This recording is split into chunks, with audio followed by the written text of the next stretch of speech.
Hello, and welcome into Pajama Chat. Today, we're going to be looking at a couple of things inside Genshin Impact. Specifically, we're going to be looking at the wind compasses that are located in Mondstadt. There is an eastern compass and a western compass, along with an NPC who I forget if he's still hanging out here, actually, once the quest is done. So you come over to this compass. We are just south of the Thousand Winds Temple. It's just over there on the horizon. What? Oh, go away. There's a couple of hilly churls protecting the area. And there's a person. There he is. There's a person right over here. Henry Morton. So he is here because he is looking at the compass here. So we are still within the ruins that are like kind of Conrian-esque in origin, because we see have the corner is part of the Conrian type lore. And then so once you do a quest involving him and communicating with him, there's these ruins that look like they might have gone off in several directions. 1, 2, 3, 4 cardinal directions. There's this map, this interesting compass you can talk to. And whenever you talk to it, it says carving.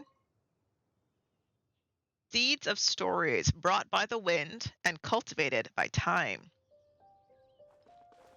Now, this looks kind of old, doesn't it? It's got like the oddball kind of bronzy gold design to it. It's got a couple of diamonds to it. And on this side, it's got a couple of more diamonds and stuff to it. I'm interested in this because it's an arrow, right? It's supposed to like point its way to its wind. It's clearly destroyed, but the guy is researching it, and he says that according to his records, there are 2 of them. So where's the second one? It is way off in the distance. That little island.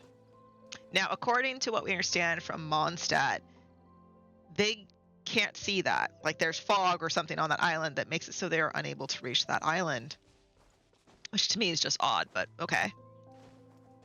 So we're going to go ahead and switch our party makeup to make my life a little bit easier. You can get here if you have max stamina. You can also get there if you have Amber in your party, because Amber is one of the, where is she? The few characters that has a flight decrease. Flight stamina decrease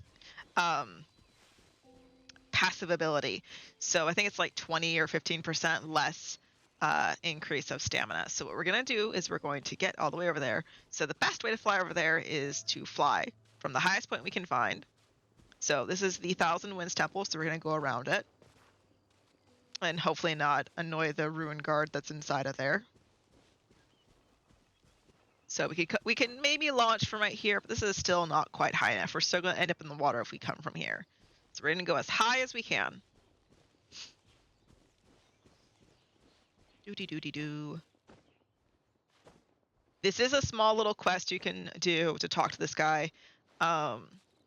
There's also food you can consume that helps you with flight, that helps you with stamina consumption. I forget if there's one for food specifically for flying. Trying to figure out how to get up here easily. Without that ruin guard seeing me.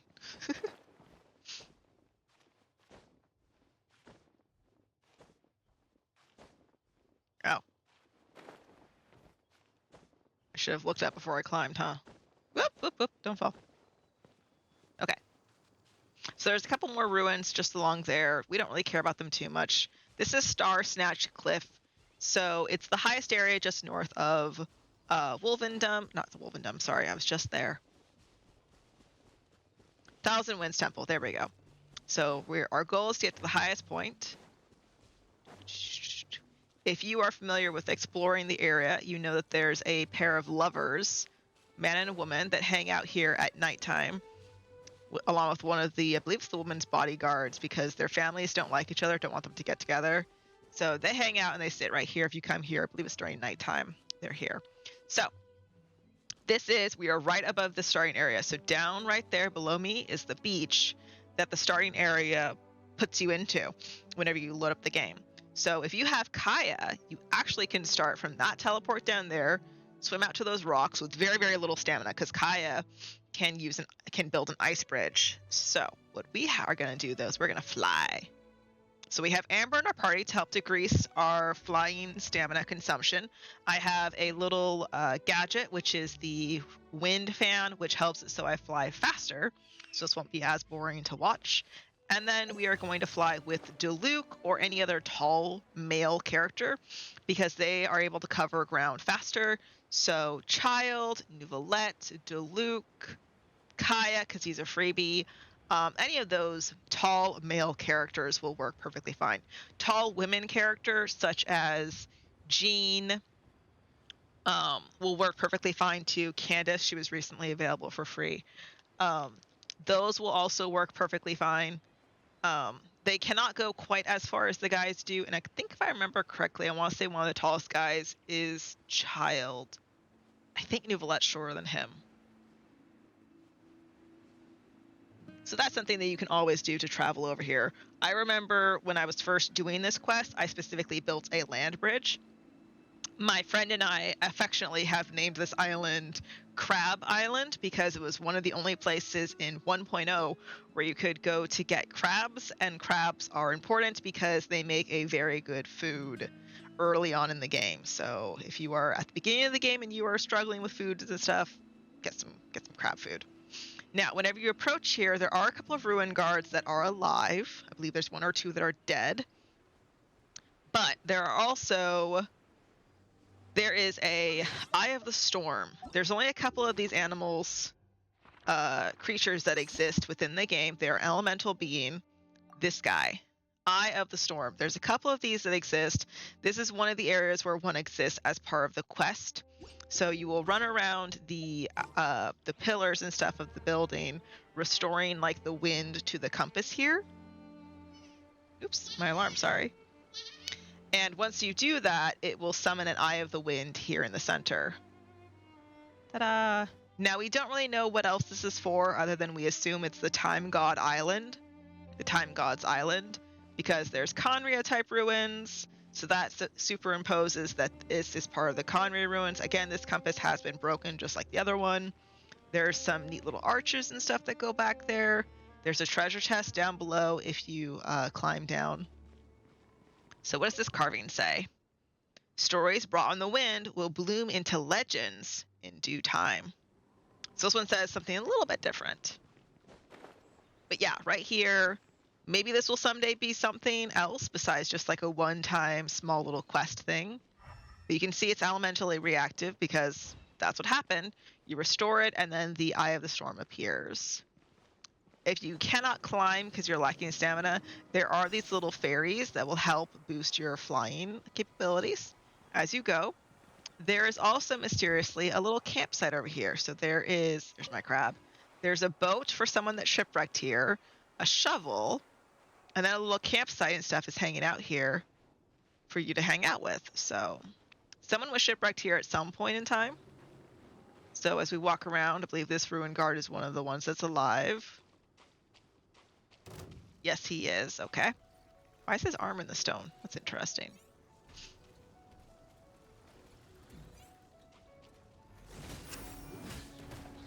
Oops.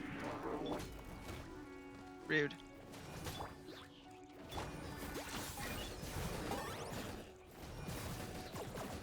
Whee!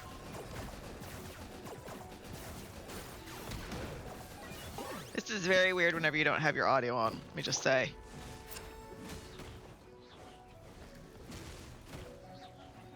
Very, very weird when you don't have your audio on.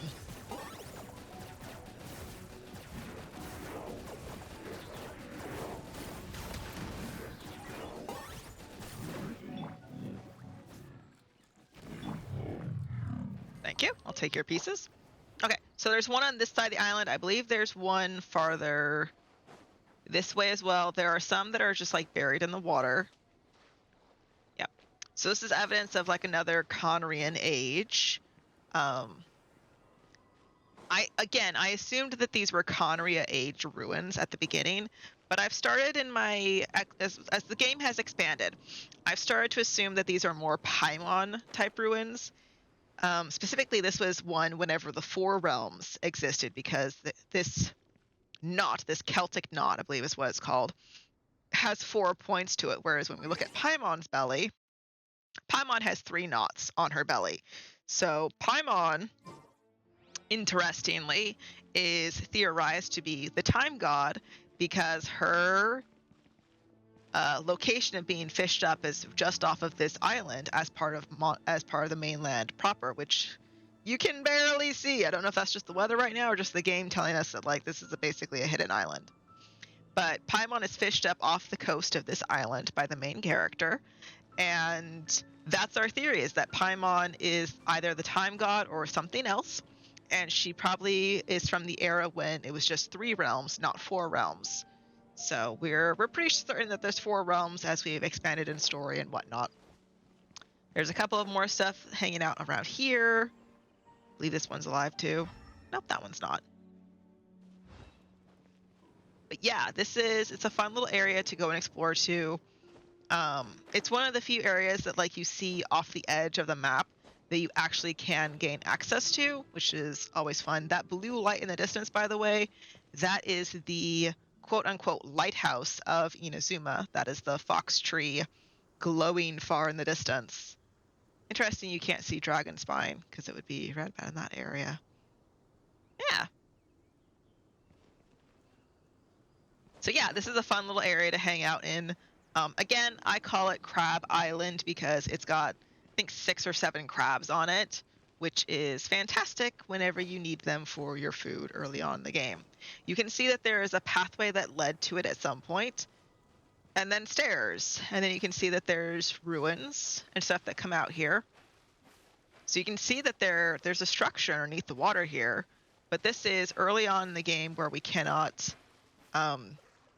explore underwater at this point in the game. You can see that there's a structure, a building goes down there, but we can't really see anything else. That's kind of it. And that's sort of the end. We can just see that there's a little bit more going on. So we can see that this whole area got flooded. It either got flooded or it shrank. So similar to the idea of the Spiral Abyss, where it was the highest point on the map prior, according to the one of the very first events. This one has been flooded, so maybe this was a very tall ritualistic area on top of a hillside or a mountain, and we can no longer see it.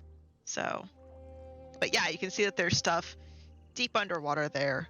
I would love if one day they give us a thing where the waters drain, or we get the ability to swim underneath here and see like what this is, because we can swim in Fontaine. It'd be nice if we could have access to seeing what's all underneath here too. So yeah, thank you for hanging out for this episode of Pajamas Chat. If you like what you've seen so far, consider hitting that subscribe button. This is YouTube. I have a couple of other videos of Genshin Impact. We are still within the nation of Mondstadt, and slowly we will be working our way across the other nations. Bye!